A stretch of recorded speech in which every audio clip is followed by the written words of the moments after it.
जिसकी शुरुआत में हम 2050 का सिनेरियो देख पाते हैं, जिस वक्त धरती काफी ज्यादा अपग्रेडेड और टेक्नोलॉजी से एनहेंस्ड हो चुकी थी। इस वक्त नए नए हवाई जहाज, जेट प्लेन्स और साथ ही यूनिक वेपनरीज भी हमारे सामने आ चुकी थी। और इसी के साथ एंट्री होती है इस कहानी के लीड कैरेक्टर यानी कि एडम की, जिन्हें प्ले कर रहे हैं one of my favourite actor Ryan Reynold. और आपने इनकी काफी सारी मूवीज देखी होगी, as like as Deadpool, Green Lantern, Red Notice और साथ ही एक्समैन। वेल, ये सभी मूवीज को मैंने ऑलरेडी अपने चैनल पर एक्सप्लेन कर दिया है, वो भी विद वीडियो क्लिप्स, जिसे देखकर आप काफी ज्यादा एंजॉय करने वाले हैं। तो चाहो तो उन्हें भी जाकर एक बार जरूर चेकआउट कीजिएगा। Coming back to the main story, इस वक्त एडम के पीछे एक और स्पेस जेट लगा होता है जो कि उसके ऊपर धड़ाधड़ गोलियां बरसा रहा होता है। एडम उससे बचकर भागने की कोशिश करता है और साथ ही ब्लैक होल को ओपन करने वाला एक बीम लॉन्च करता है। और जैसे ही दुश्मन शिप उसके पीछे आने लगता है, तब तक एडम का वो ब्लैक होल ओपन हो जाता है और वहीं से वो निकलकर पहुंच जाता है सीधा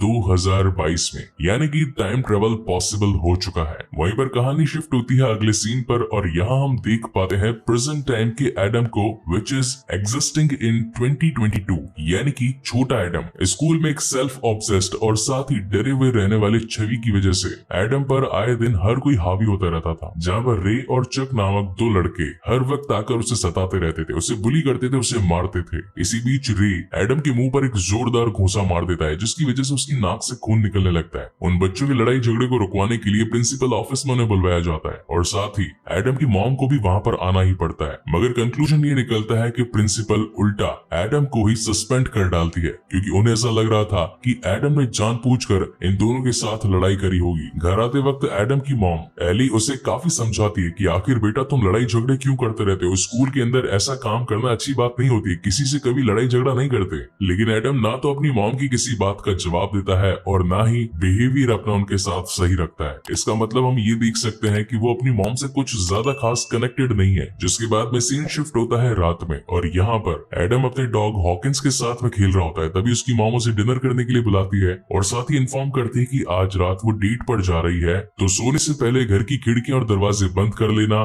टीवी मत चलाना, गेम मत खेलना और अपना पूरा खाना फिनिश करना। मगर बच्चे तो बच्चे होते हैं, उन्हें कौन रोक सकता है, जैसे कि आप वैसे ही है। तो जैसी मम्मी इधर घर से बाहर गई नहीं कि यहाँ पर गेम खेलना स्टार्ट, लेकिन तभी गेम खेलते वक्त हॉकिंस को किसी के होने की आहट आती है और वो भौंकते भौंकते घर से बाहर चला जाता है। अपने डॉगी का पीछा करते हुए एडम भी हाथ में टॉर्च लेकर उसी की ओर आगे बढ़ने लगता है। तभी हम देख पाते हैं कि अपने डैड के गैराज की ओर आगे बढ़ते वक्त उसे वहाँ पर एक घायल शख्स दिखता है और ये शख्स और कोई नहीं होता बल्कि ये होता है 2050 से आया हुआ एडम, यानी कि फ्यूचरिस्टिक एडम। वेल, इस कहानी में अब एक और एडम भी ऐड होने वाला है। एक होने वाला है 2050, एक होने वाला है 2022 और एक होने वाला है 2018। तो इन सभी को ठीक से एक्सप्लेन करने के लिए मैं छोटे वाले का नाम रख देता हूँ एडी, ताकि आप लोगों को एडम और एडी बोलते वक्त ज्यादा कंफ्यूजन ना हो। और फिर भी कंफ्यूजन हो तो भाई साहब कमेंट सेक्शन ओपन है, पूछ लेना, बाकी लोग तो बता ही देंगे कि कहानी में क्या चल रहा है। वेल, आप लोग इतने भोंदू तो होंगे नहीं, सब कुछ समझ में आता ही हुआ। तो छोटे वाले का नाम हम रखेंगे एडी एंड बड़े वाले का एज यूजुअल एडम। एडी एडम के ऊपर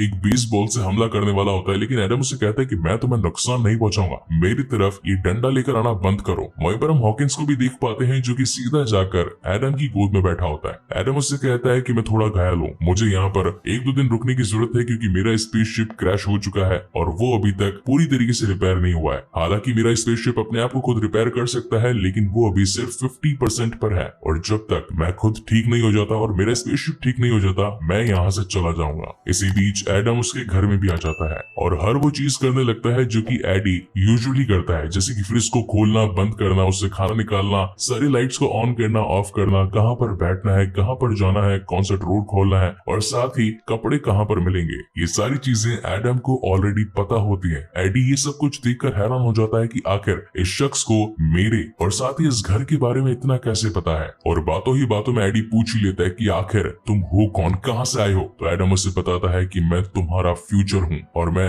2050 से आया हूँ यहाँ पर किसी काम से। तुम कितने साल के हो? तो एडी बताता है कि मैं 12 साल का हूँ। वो पूछता है कि कौन सा ईयर है? एडी कहता है कि ये 2022 है। ये सुनकर एडम काफी ज्यादा परेशान हो जाता है, क्योंकि उसे तो 2018 में उतरना था और जब एनिमी स्पेसशिप उसके ऊपर हमला कर रहा था तो उसके कोऑर्डिनेट्स में गड़बड़ हो गई और इसी वजह से वो 2018 की जगह 2022 में आ पड़ा। साथ ही व्यूअर्स ये भी देख पाते हैं कि एडी को इस वक्त अस्थमा की बीमारी है, जो कि हर थोड़ी थोड़ी देर में अपने इनहेलर टेलर को यूज करता है, और साथ ही इन दोनों के हाथ में जो वॉच है वो भी सेम है जो कि इनके फादर ने इन्हें दी थी। बेसिकली इस वक्त 2022 में आज से करीब 1.5 साल पहले एडी की फादर की एक एक्सीडेंट में डेथ हो चुकी थी, और इसीलिए इस घर में सिर्फ 2 ही लोग रहते हैं, एली रीड और साथ ही एडम रीड। लेकिन फिर भी कहीं ना कहीं एडी को एडम पर विश्वास नहीं होता है। उसे लग नहीं रहा था कि ये सचमुच किसी स्पेसशिप से और फ्यूचर से यहाँ पर आया होगा। उसी को विश्वास दिलाने के लिए एडम एडी को अपने साथ लेकर अपनी स्पेसशिप के पास पहुंचता है और अपने लॉकेट का बटन ऑन करके अपने स्पेसशिप को विजिबल करता है, और वहीं से एक उड़ता हुआ गैजेट उनके पास तक पहुंचता है, जिससे कि ये दोनों ही ऊंचाई पर मौजूद अपने स्पेसशिप पे पहुंचते हैं। अब यहाँ पर बेसिकली हुआ ये होता है कि ये स्पेसशिप पायलट के डीएनए से एनकोडेड होता है, और अगर किसी का खून बह जाए तो डीएनए प्रॉपर वर्क नहीं करता, और अगर डीएनए प्रॉपर वर्क नहीं करेगा तो स्पेसशिप भी ना ही चलेगा और ना ही अपने आप को सेल्फ रिपेयर कर पाएगा। And that is the reason यहाँ पर एडम एडी की मदद लेता है और उसके डीएनए को अगेन एनकोडेड करके इस शिप को सेल्फ रिपेरेशन मोड में डाल देता है, जिसके बाद में दोनों काफी सारा टाइम स्पेंड करते हैं। दोनों आपस में अपनी पुरानी बातें करते हैं। यहाँ पर एडम एडी से पूछता है कि मॉम कैसी है, तो एडी बताता है कि वो इस वक्त अपने एक नए बॉयफ्रेंड के साथ में डेट पर गई है। तब एडम कहता है कि अपनी मॉम की हमेशा इज्जत करना, वो चाहती है तुम्हें हमेशा प्यार करना, वो तुम्हारी हर वक्त परवाह करती है, मगर तुम्हें आज उसकी कदर नहीं है। आगे आने वाले 30 सालों में तुम हर दिन अपने आप को कोसोगे कि तुमने अपनी माँ के साथ कैसा बर्ताव किया, इसीलिए हमेशा उनकी इज्जत करना जैसे मैं करता हूँ। अब जहाँ एक तरफ तो एडम अपने ही डैड के गैराज में सो जाता है, वहीं पर एडी घर में आ जाता है और थोड़ी ही देर में उसकी मॉम भी वहाँ पहुंच जाती है, और अपनी मॉम को वहाँ खड़ा देखकर एडम सामने की खिड़की से उन्हें ताक रहा होता है। जिसके बाद में सीन शिफ्ट होता है नेक्स्ट मॉर्निंग, और यहाँ पर एडी जल्दी उठ जाता है और अपना ब्रेकफास्ट खुद ही लेकर वहाँ से निकलने लगता है, क्योंकि उसे तो एडम के पास जाना था, क्योंकि उसे भी ब्रेकफास्ट की जरूरत थी।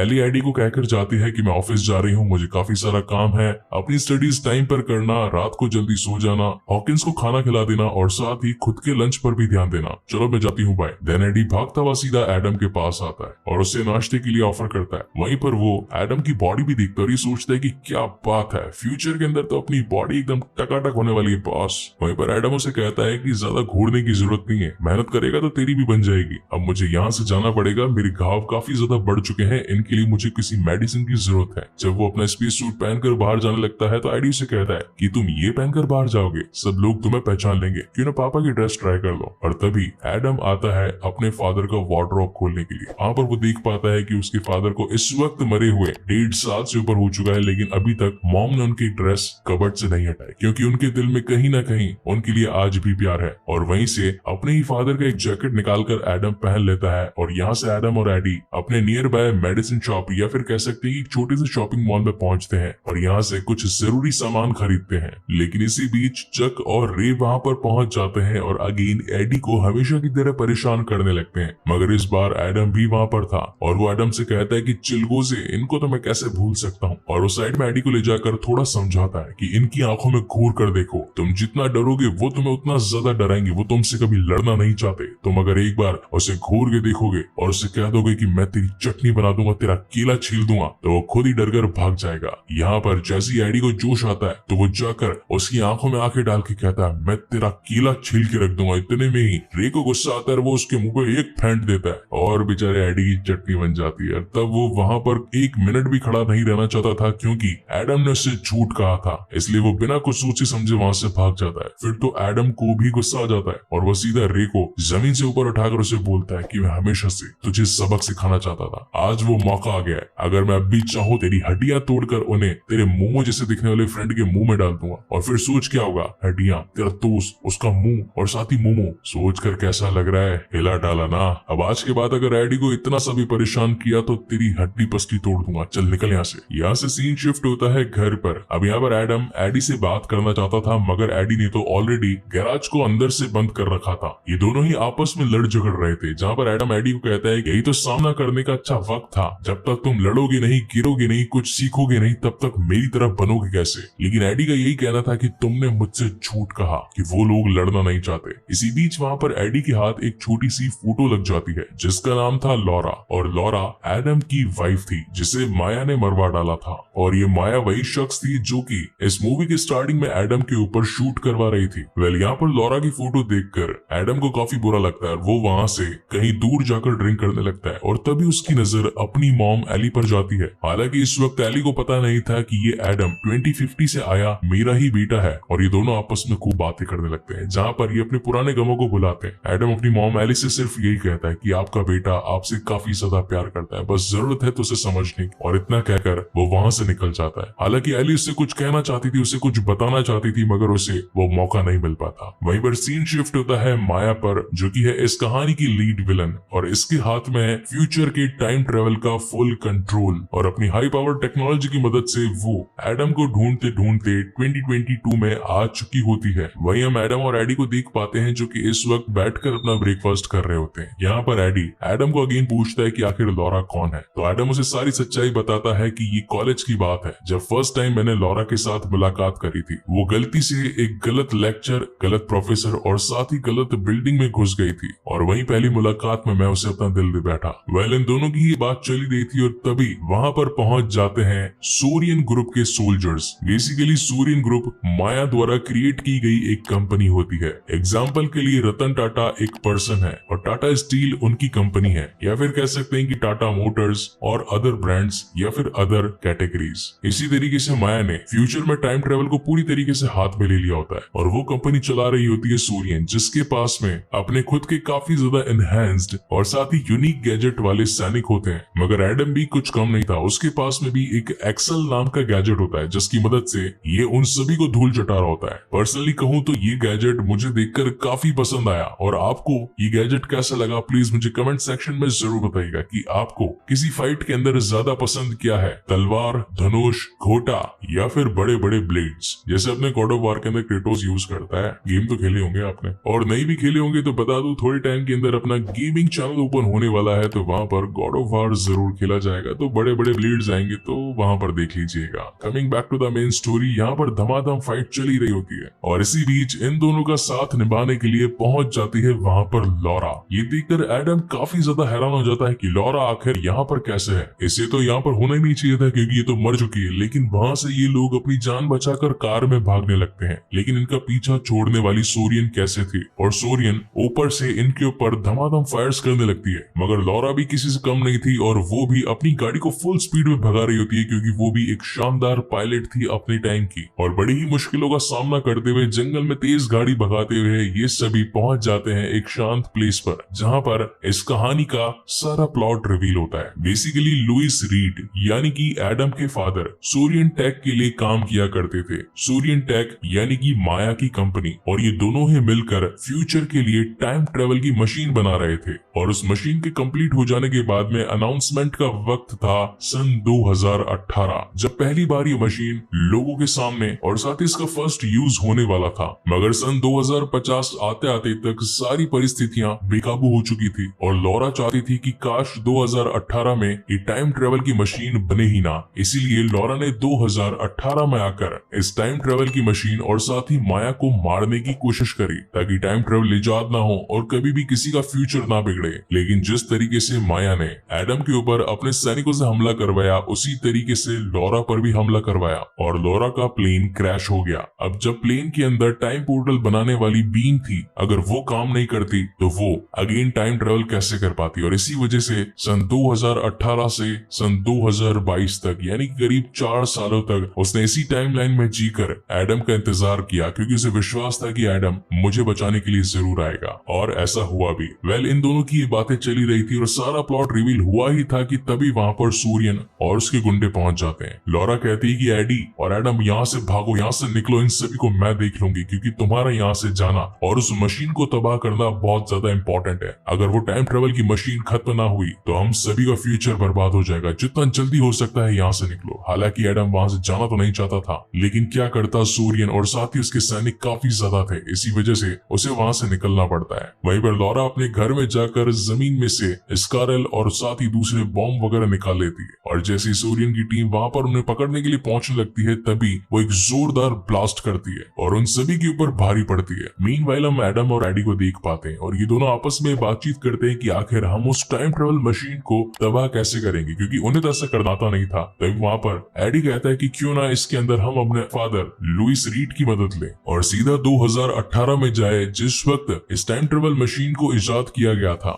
हालांकि एक तरफ तो सोरियन का स्पेसशिप उनके पीछे पड़ा था, वहीं दूसरी ओर एडम ने ब्लैक होल क्रिएट करने वाली बीम को लॉन्च कर दिया था और सिर्फ कुछ ही पल थे उनके स्पेसशिप को आपस में टकराने से। लेकिन एडम कैसे तैसे करके अपने शिप को वहां से 2022 से सीधा 2018 में पहुंचा ही देता है और वहां पर ये दोनों ही जाकर मिलते हैं लुइस रीड से, जो कि इस वक्त एक यूनिवर्सिटी में अपना लेक्चर दे रहे थे। उस लेक्चर के खत्म हो जाने के बाद में एडम और एडी दोनों ही आकर लुइस से मिलते हैं और कहते हैं कि हम आपके ही बेटे हैं, एक जो कि 3 साल फ्यूचर से आया है और एक जो कि 32 साल फ्यूचर से आया है, क्योंकि ये वक्त चल रहा था सन 2018 का। पहले तो लुइस को एडम पर गुस्सा था और वो उसमें मिलाकर एक मुक्का चढ़ देते हैं। वेल, अगर आपको पता ना हो तो बता दूं, ये है हमारे मार्क रफेलो, जिन्होंने पूरी एमसीयू की सीरीज में being a Bruce Wayne, sorry ये तो बैटमैन हो गया, ब्रूस बैनर बनकर हल्क की रोल निभाए हैं। और अगर आज भी कोई एमसीयू की सीरीज से वंचित रह गया है तो भाई लोग हाथ जोड़ के आपसे रिक्वेस्ट है कि जाकर एमसीयू की सीरीज को जरूर देख लेना, जीवन धन्य हो जाएगा, क्योंकि काफी बेहतरीन और अव्वल दर्जे की एक्सप्लेनेशन करी है आपके भाई ने। विश्वास ना हो तो पहले इस्तेमाल करो और फिर आके मैसेज करो। क्या ये थोड़ा ज्यादा हो गया? Coming back to the main story, यहाँ पर मार्क रफेलो जी बोले तो लुइस रीड उन दोनों से ही टाइम ट्रेवल का जरिया पूछते हैं कि आखिर रीजन क्या है कि तुम लोग यहाँ पर आए हो। तो ये दोनों कहते हैं कि आपने जो इन्वेंशन करी है उसका पेटेंट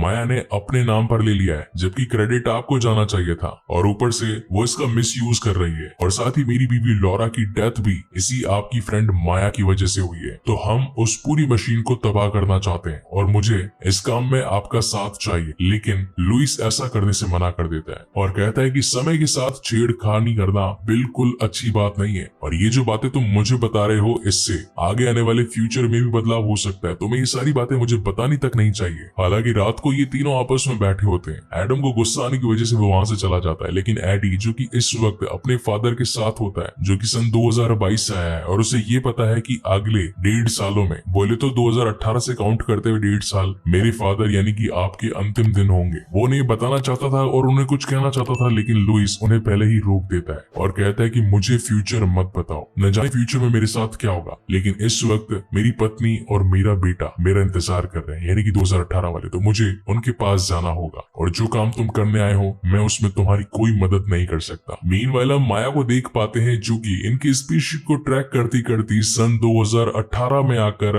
अपने ही पास्ट वर्जन यानी कि पुरानी माया से मिलती है, जहां पर हम व्यूअर्स को ये पता चलता है कि फ्यूचर की माया और पास्ट की माया आपस में कई बार मिल चुकी हैं, और फ्यूचर में कौन सी कंपनी में कौन से शेयर स्टॉक बढ़ने वाले हैं, वो सारी इंफॉर्मेशन पास्ट वाली को आकर देती रहा करती थी। और आज वक्त आ गया था कि पुरानी वाली माया को ये बताने का कि तुम्हें लुइस को और साथ ही उसकी बेटी एडम को खत्म करना होगा, क्योंकि अगर तुमने ऐसा नहीं किया तो तुम्हारा फ्यूचर बिगड़ जाएगा। जिसके बाद में सीन शिफ्ट होता है नेक्स्ट मॉर्निंग, और यहाँ पर एडम और एडी ये डिसाइड कर चुके थे कि अगर घी सीधी उंगली से नहीं निकलता तो उंगली को टेढ़ा करना पड़ता है, और ये लोग खुद ही अपने गैजेट्स की मदद से उस टाइम ट्रेवल मशीन को बर्बाद करने के मिशन पर निकल चुके होते हैं। मगर इसी बीच सोरियन भी कहां पर कम रहने वाली थी, और ये टीम आकर अगेन एडम से फाइट करने लगती है। मगर इस बार एडम के पास थे उसके न्यू टेक्नोलॉजी वाले गैजेट्स, जिनमें एडी उसकी मदद करता है और वर्चुअल मशीन्स के साथ एडम का साथ निभाता है और उन सभी को धूल चटा देता है। लेकिन फिर भी सोरियन का लीडर एडम पर भारी पड़ रहा होता है, और तभी वहां पर पहुंच जाता है लुइस अपने बच्चों की मदद करने के लिए। और अभी तीनों मिलकर अपने रेटिना को स्कैन करवाकर सीधा पहुंच जाते हैं टाइम ट्रेवल मशीन के बेसमेंट में, जहां पर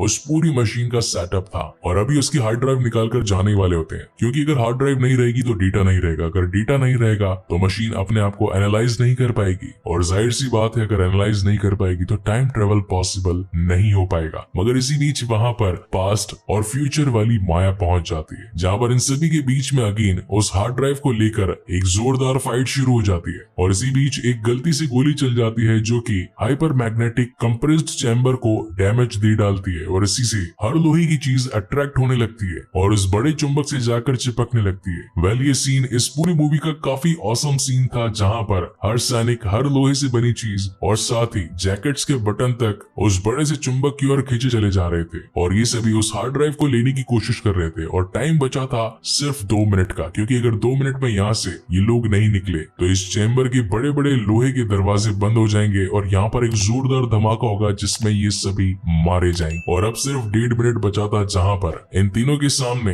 ये दोनों माया खड़ी थी। तो लुइस लुइस कहता है कि माया चलाओ, अगर तुम्हें गोली ही चलानी है और किसी की जान लेनी है तो क्यों ना वो मेरी हो। और माया बिना कुछ सोचे समझे उसके ऊपर गोली चला देती है, लेकिन वो गोली जाकर सीधा पास्ट वाली माया को लगती है और फ्यूचर वाली ऑटोमेटिकली डिस्ट्रॉय हो जाती है, क्योंकि अगर पास्ट में कोई मर जाएगा तो वो फ्यूचर तक पहुंचेगा ही नहीं। और उस वक्त वो गोली जो चली थी वो थी कोर स्टील की, जो कि magnet hand to hand catch करता है। और यहाँ पर फिजिक्स की जीत हो जाती है और ये तीनों उन दरवाजों के बंद होने से कुछ ही सेकंड्स पहले वहां से बाहर निकल जाते हैं। और इसी तरीके से टाइम ट्रेवल मशीन पूरी तरीके से खराब हो जाती है, जिससे कि फ्यूचर में होने वाली घटनाएं अब बंद हो जाती। वेल, यहाँ पर लॉजिकली इन दोनों को भी गायब हो जाना चाहिए था, मगर ये दोनों अभी तक गायब नहीं हुए थे, यानी कि एडम और एडी। तो ये सोचते हैं कि क्यों ना हम हमारे फादर के साथ हमारे पुराने लम्हे बिताएं, और ये तीनों मिलकर कैच कैच खेलने लगते हैं। वेल, ये सीन काफी ज्यादा इमोशनल था और मुझे पर्सनली बहुत पसंद आया, जहाँ पर कैच कैच खेलते वक्त जानबूझकर छोटा एडी बॉल को ज्यादा दूर फेंक देता है, और जब लुइस उस बॉल को लेकर आता है तब तक उसके दोनों बेटे